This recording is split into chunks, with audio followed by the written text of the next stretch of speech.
Hello friends, welcome to Applied Programming Tips, and today we will talk about .NET Framework, .NET Frameworks and .NET Core.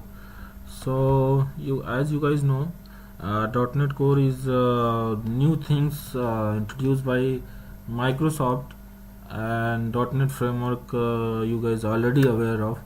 So our agenda in this video tutorial is to understand what is .NET Core and choosing between .NET Core and .NET Framework, and when we should use .NET Framework for your server application and when to use .NET Core. And fifth point is, does .NET Core support everything as .NET Framework? So we will cover this point in upcoming slides. So let's discuss about what is .NET Core. So .NET Core is modular cross-platform and open source software development framework that is used to build Windows web mobile application for Windows, Linux and Mac operating system. Right. So you can say in simple language, .NET Core is modular cross-platform open source software development framework. Right. Cross platform means to support multiple operating system like Windows, Linux and Mac etc. So in order to understand better about .NET Core, you have to know about .NET Framework. So .NET Framework is software framework developed by Microsoft that run primarily on Microsoft Windows. It include a large class library named framework class library, that is FCL, and provides language interoperability. So .NET Framework basically gives a provision for language interoperability. You can write your code either in C#, VB, F#, and many more languages compatible with .NET Framework, right? But in .NET Core, even you can write your application in multiple languages like C#, VB, F#. So you can say .NET Core provide both things, right? Basically in .NET Core there are three things, right? .NET Core provide language interoperability, but not at the scale .NET Framework provide, but it's provide language interoperability.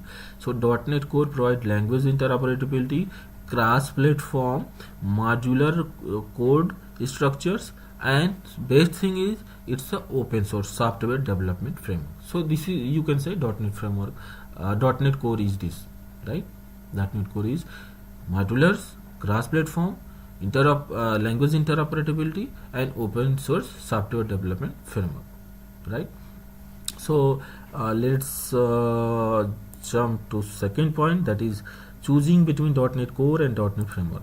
So here are the points. On the basis of that, you can select, you can choose when I should use .NET Core and when I should use .NET Framework. Then we will discuss first about .NET Core. So if you want to create cross-platform application, means if you want to create application that run on Windows, Linux and Mac operating system, then you should use .NET Core. If you want to create microservices, then you should use Core. If you want to use Docker container, then you should use .NET Core. If you want to create high performance and scalable software system, then you should use .NET Core. So there are multiple internet resources, from there you can get the comparison, and they are saying .NET Core is gives more performance as compared to .NET Framework. So if you want to run .NET application version side by side, then you should use .NET Core. If you want to know about microservices and Docker containers. I will not cover in this tutorial. I will create a whole video on it in upcoming videos. So just imagine microservices is kind of mixed technology across the service boundary, right? And about Docker container, you can think Docker is kind of containers. Basically, Docker is working with Microsoft and creating providing a provision, gives a provision, create application and put in the container, and you can distribute it throughout the cross platform, right? So I will create video for these two topics separately, but for now you can just imagine it, right? So I just take this point in order to choose for .NET Core, and let's talk about .NET Framework. So there is two things that you should keep in your mind. There is, if something not available in .NET Core for your feature or for your requirement, then you have to go with .NET Framework. There are many things that is not available in .NET Core, so in that case you should use .NET Framework.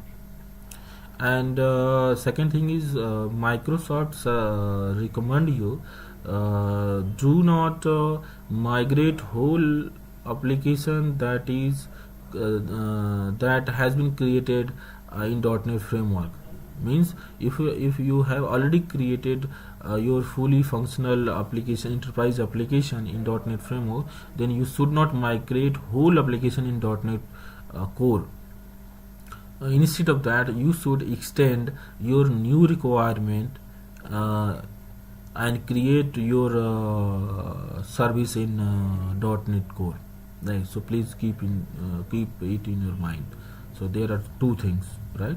First is, if anything not available in .NET Core, then you should go with .NET Framework, and if you already have any application created in .NET Framework, then you should extend it instead of migrate it. So this is all about choosing between .NET Core and .NET Framework. So let's jump into the .NET course. I'm skipping these 2 points. I will come back on these 2 points. First I want to go here.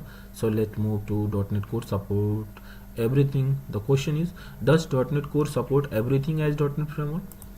So see, .NET Core does not support following features, like ASP.NET Web Form application is not supported by .NET Core. ASP.NET Web Page application is not supported by Core. ASP.NET SignalR server client implementation is not supported by Core. But Microsoft promises ASP.NET Core 2.1 support will be supported by, SignalR will be supported by ASP.NET Core 2.1. And WCF services implementation means Window Communication Foundation services implementation is not supported by .NET Core. Window Workflow Foundation is not supported by .NET Core. Window Presentation Foundation is also not supported by .NET Core. And here about the language support. So in .NET Core 2.0 or 2.0, as of now we have .NET Core 2.0. So in .NET Core 2.0, .NET Core supports only Visual Basic and AppSR, right? So if you want to see our entire list, then you can take the internet resources, but few of them I listed here, so you can see.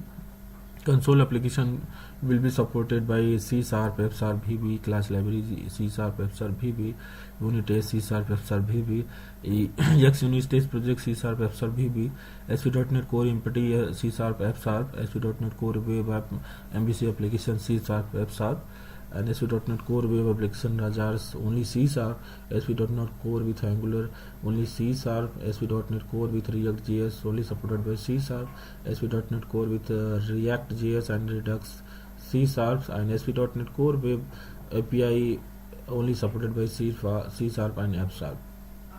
right? So and many more, so you can get reference from internet resources, right? So here the symbolic representation of .NET Core.